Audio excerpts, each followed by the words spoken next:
This video is sponsored by Skillshare. Take up the white man's burden. Send forth the best ye breed. Go bind your sons to exile, to serve your captives' need, to wait in heavy harness on fluttered folk and wild, your new-caught sullen peoples, half devil and half child. Take up the white man's burden, in patience to abide, to veil the threat of terror, and check the show of pride, by open speech and simple, and 100 times made plain, to seek another's profit, and work another's gain. Take up the white man's burden, the savage wars of peace, fill full the mouth of famine, and bid the sickness cease. And when your goal is nearest, the end for others sought, watch sloth and heathen folly bring all your hopes to naught. Take up the white man's burden, no tawdry rule of kings, but toil of serf and sweeper, the tale of common things. The ports ye shall not enter, the roads ye shall not tread. Go make them with your living, and mark them with your dead. Take up the white man's burden, and reap his old reward, the blame of those ye better, the hate of those ye guard. The cry of hosts ye humor, slowly toward the light. Why brought ye us from bondage, our loved Egyptian night? Take up the white man's burden. Ye dare not stoop to less, nor call too loud on freedom to cloak your weariness. By all ye cry or whisper, by all ye leave or do, the silent sullen peoples shall weigh your gods in you. Take up the white man's burden, have done with childish days, the lightly proffered laurel, the easy ungrudged praise. Comes now to search your manhood through all the thankless years, cold edge with dear-bought wisdom, the judgment of your peers. Hi, I'm T1J. Follow me. I want to take a moment to thank my members and patrons, including homies like Lindsay Ellis, Ashley Chang, Oracle and Elios, and QJeg63JD. Consider supporting the channel by clicking the join button below the video or by checking out my page on Patreon. The White Man's Burden is a poem by British writer Rudyard Kipling, which specifically references the Philippine-American War that was taking place at the time. In the poem, Kipling urges the United States to colonize and civilize the Filipino people. Now, Kipling was probably, as George Orwell described him, a jingo imperialist. I say probably because some scholars from both his time and ours believe that his writings were meant to contain a level of irony. Some people have even argued that The White Man's Burden is actually a satirical warning against colonialism. But that might just be denial because we all love the Jungle Book so much.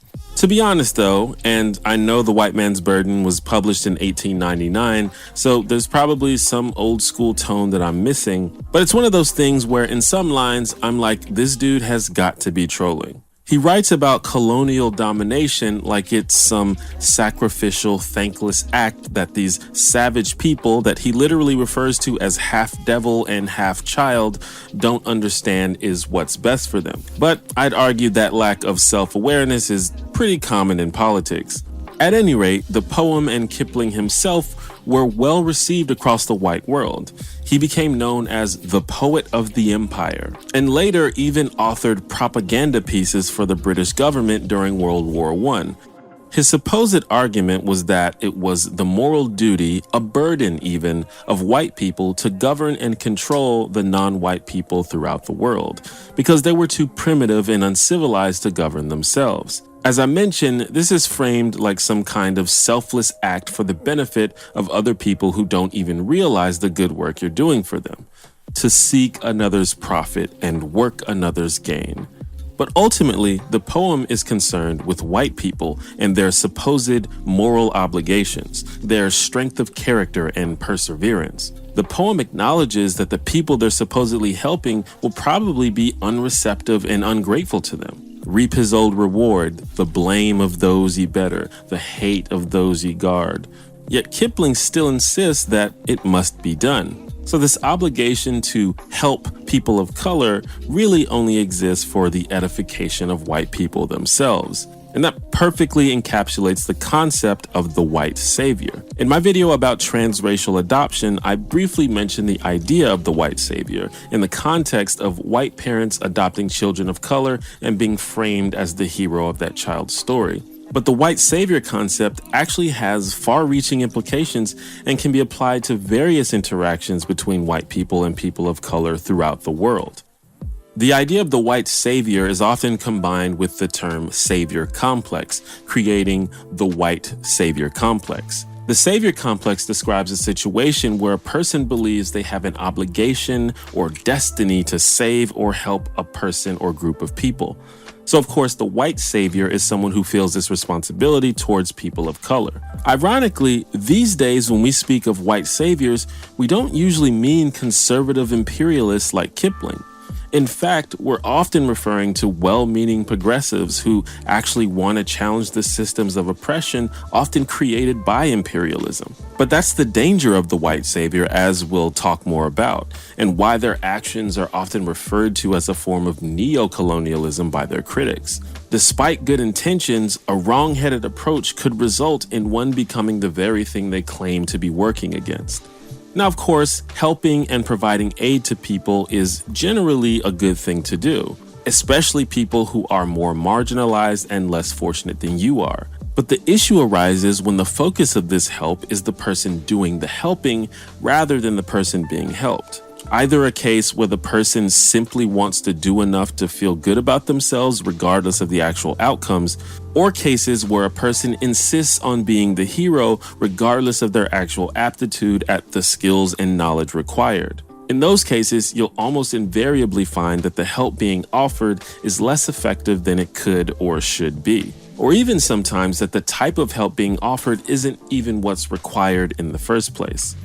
The idea of the white savior is usually associated with aid to developing countries populated by black and brown people, especially countries in Africa.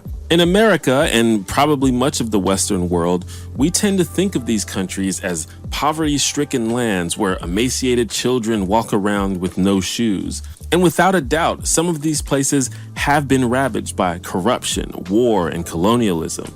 But this oversimplification of the daily struggle of people in poor countries often results in misguided, self-serving attempts to help them. In 2016, actor Louise Linton wrote an article for The Telegraph, which was meant to promote a memoir she wrote about her experience volunteering in Zambia when she was 18. Her goal was, quote, helping some of the world's poorest people.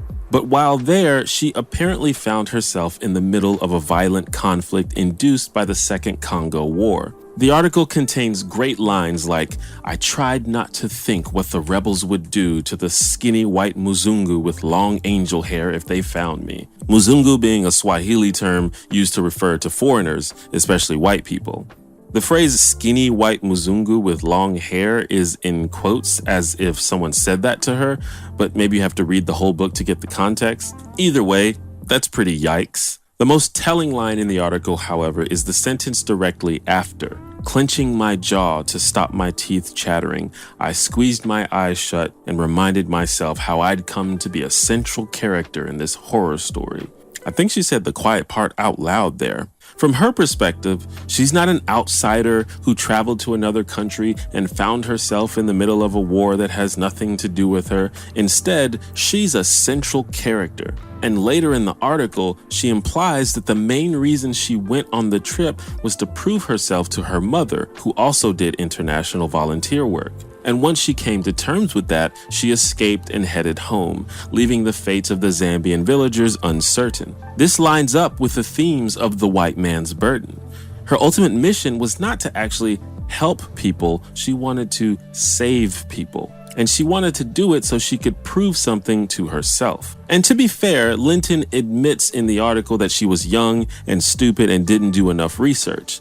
But that central character line was written by grown-ass woman Linton, not 18-year-old Linton. The article understandably drew a lot of criticism, including from actual residents of Zambia and other African countries who say she misrepresented their situations and accused her of using the Zambians as props in her white savior fantasy. And after the negative reactions, the article was taken down and Linton removed her memoir from sale. But this situation is a perfect example of the white savior complex. One of the main criticisms of foreign aid programs like the American Peace Corps is that they seem to imply that the people they aid are so utterly helpless and the places they go are so barren and so bleak that any help offered is better than nothing. The programs tend to have volunteers who are young, inexperienced, sometimes completely lacking the expertise relevant to the aid they're providing. The only thing they do possess is the desire to save someone.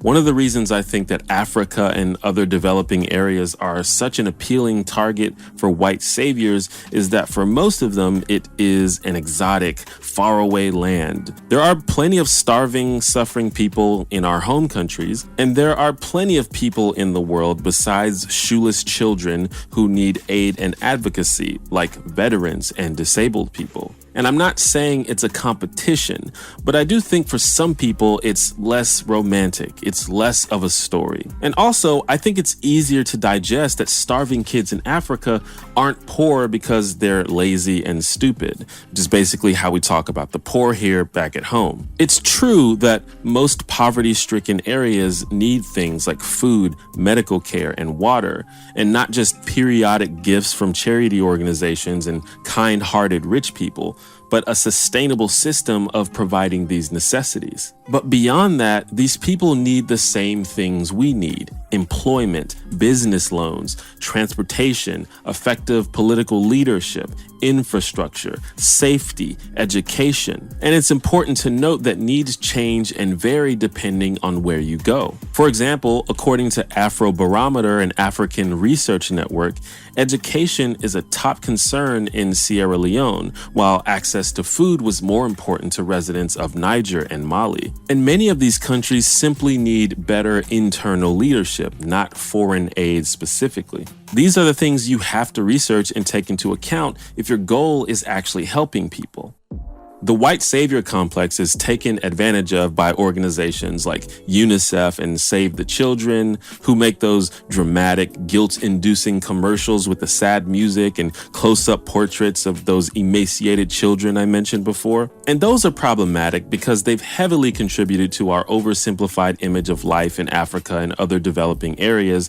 I remember seeing these things on TV all the time growing up. And I know they're usually only like 2-minute commercials, but no context is usually given. It's just like, give us money so we can save brown children. But I guess giving money to an organization that presumably has the expertise and resources to allocate it where it is actually needed is ultimately a good thing. It's definitely better than placing yourself in a situation you don't understand because you want to be a hero. This, of course, implies that these organizations are actually that and not the ones that are sending unqualified 22-year-olds fresh out of college to go administer medical care to brown children. But that's just something anyone who gives money to charity should always research on their own. I suppose the urge to aid brown kids overseas is not exclusive to white people, but when we talk about the white savior complex, we're basically talking about the argument put forth in the Kipling poem that the non-white people of the world are powerless to help themselves and require the aid of the West if they have any hope of survival. This is why those commercials never show African business owners or activists or voters. Sure, sometimes they could use some help, but the idea that these people have agency and the potential to shape their own futures runs counter to that narrative. The West, the idea of which revolves around white people, doesn't get to be the central character in that kind of story. UK charity organization Comic Relief announced last year that it would stop sending celebrities to Africa to help raise money for foreign aid and instead focus on telling stories from the point of view of the people that live there. They'd been receiving criticism for their fundraising campaigns, which featured mostly white celebrities such as Ed Sheeran, who visited Liberia in 2017 for them. Sheeran's campaign included a short film that critics said revolved entirely around his point of view and experience in Liberia, rather than highlighting the stories of the people Comic Relief intends to help. And I'd say we've seen an uptick of this kind of thing in the era of online video and social media, where people visit impoverished countries just for an opportunity to take selfies. The thing about it is, these campaigns do raise a lot of money and awareness, and we might argue that the ends justify the means. But I don't know if perpetuating stereotypes and encouraging these unsophisticated ideas is actually worth it in the long run. I've focused primarily on the white savior complex as it relates to international aid, but the idea definitely manifests itself more locally as well. While I think white saviors are often drawn to the story of helping kids overseas, I do think many people feel that same urge when they see poor Black and brown folks in marginalized communities of the West as well. I've seen it personally with people who become teachers or social workers or counselors who work with kids and families of color, but have no experience working or living in those communities and no real concept of what those people even need. They may be unwilling or ill-equipped to talk about things like racism. They may even believe that they can take a colorblind approach and ignore the specific things that children of color go through. And I feel like I've made enough videos explaining why that's a problem. But white saviors also often wear the mask of white allies. That is, white activists who participate in causes that affect people of color, but rarely stop to actually listen to and understand their concerns. These are people that feel like they kind of already know what's best, so they don't need to ask questions or do any research.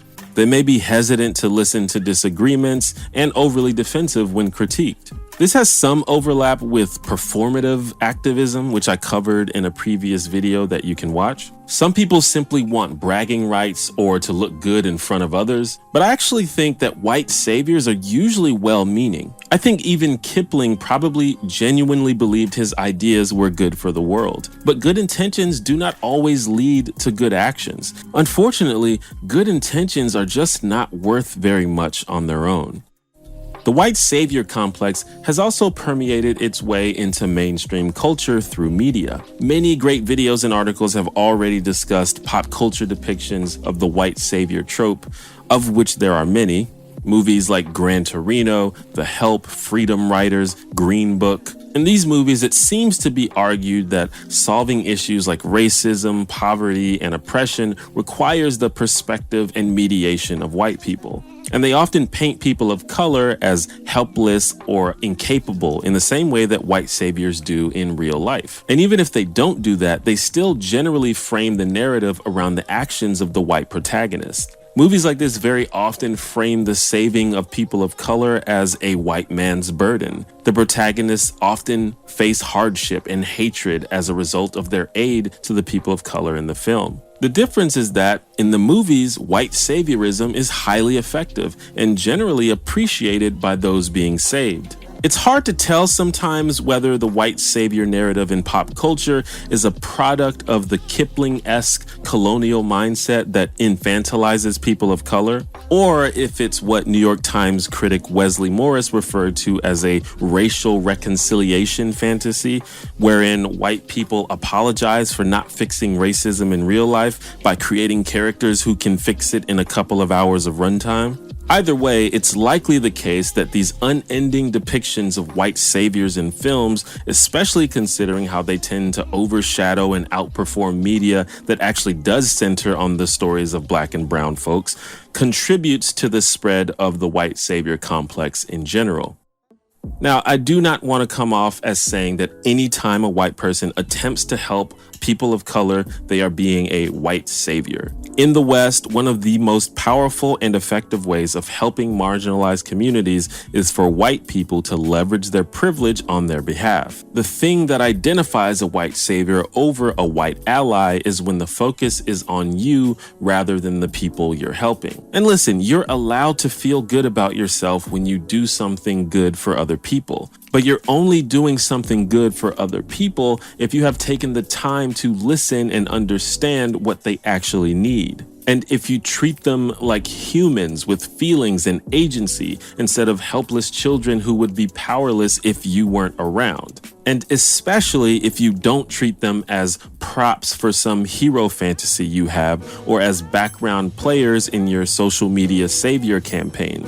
The difference between the words savior and ally really tells the whole story. A savior stands in front and gets all the glory, while an ally stands behind and helps their friends forward. But that's just me though. What do you think? A couple things before we get out of here. First of all, could you check and make sure you're subscribed to the channel? I know a lot of times I end up watching tons of videos on the channel and realize I'm not even subscribed. Or maybe you don't feel like you need to subscribe. And if that's you, could you possibly just do it just for me? The algorithm likes it. And also, we're pretty close to 300K subs, and that would be a cool milestone to hit. Secondly, I'm trying to build up some of my community, so I wanted to let you guys know that I do have a subreddit over at r/T1J. There are only a couple of posts in there right now, so if you'd like to help get it going, that would be cool. Feel free to post about anything you think the folks around here might be interested in. Videos, articles, memes, you know what I mean. And of course, be nice. And if Discord is more your speed, we actually have a super chill Discord server as well. We have channels where you can chat about all kinds of topics. We're actually approaching 1,000 members in the Discord, so it'd be cool if you could help us with that milestone as well. And finally, I want to go ahead and thank the sponsor of this video, Skillshare. Skillshare is an online learning community for the creative and the curious, offering thousands of amazing classes on topics ranging from illustration to music to business and much more. And Skillshare is focused on helping you learn no matter your schedule. So most classes are actually under 60 minutes total, and they're all well produced and totally ad-free. And Skillshare is launching new classes all the time, so you can stay focused and follow wherever your creativity takes you. Checking out Skillshare also gives you an opportunity to support the many Black creators on the site, like Lacey Jordan, who has a great class called Digital Illustration for All: Discover, Cultivate, and Share Your Unique Personal Style, which is a must-watch for visual artists looking for inspiration. If you'd like to try out this class or any of Skillshare's thousands of great classes, the first 1,000 of my subscribers to click the link in the description will get a free 1-month trial of Skillshare. So go ahead and click that link below to start learning today. And remember, by supporting sponsors like Skillshare, you not only get access to a great service, but you also support me and help me take my content to the next level.